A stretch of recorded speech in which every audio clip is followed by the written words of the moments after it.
This is Popham, for 25 years one of the busiest and friendliest airfields for affordable light aviation, with a safety record envied by many. The airfield is home to several small businesses, with annual charity events too.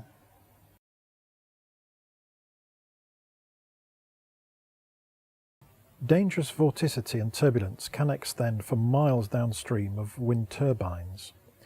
Unfortunately, such danger is normally invisible and cannot be seen and therefore avoided by the pilot in flight. Turbulence from a wind farm is not like turbulence from a tree, hill or building. It contains rotational vorticity in the axis of the aircraft. Unusually, due to the humidity and temperature, the dangerous turbulence is visible behind the wind farm in this photo.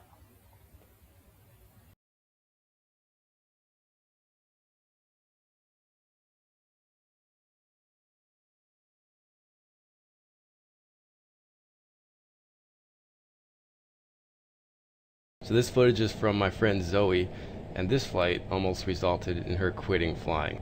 So let's ride along. I'm not going to talk through it, but what you start to see happening here is not control inputs from Zoe. This is the weight getting the airplane. Oh, shit.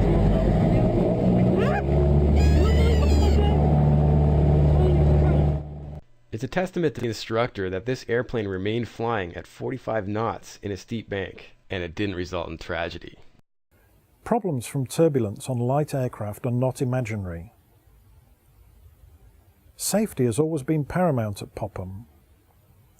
The wind farms are a real and serious threat to safety. Here's a schematic showing the layout and problems, both the deprivation of safe landing fields and the dangers of turbulent airflow to light aircraft at the most critical time of flight. Single-engined aircraft, as used in Popham, need places to land safely should an engine fail during the initial climb out. This is when the engine is the most vulnerable, as it is usually the only time in flight when it is at full power.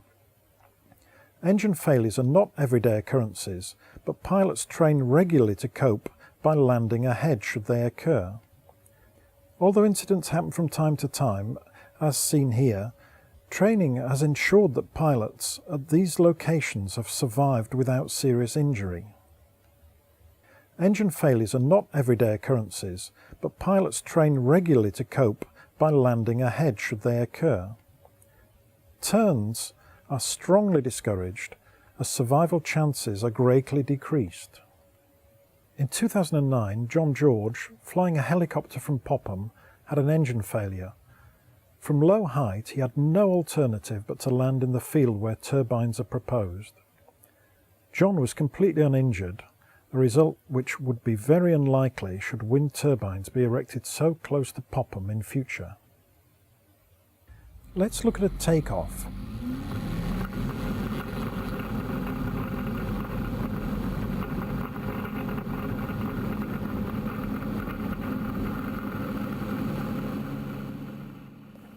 During the climb out, good control is critical.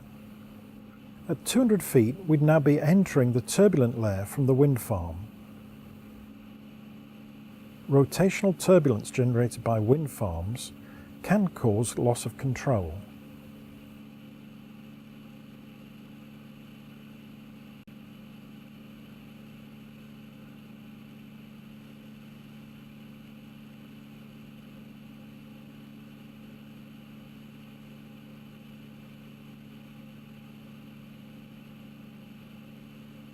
Let's see what happens now if an engine failure occurred during the initial climb out. This is a simulated engine failure. All pilots are trained to land ahead. Let's see where we end up gliding down to land from 600 feet.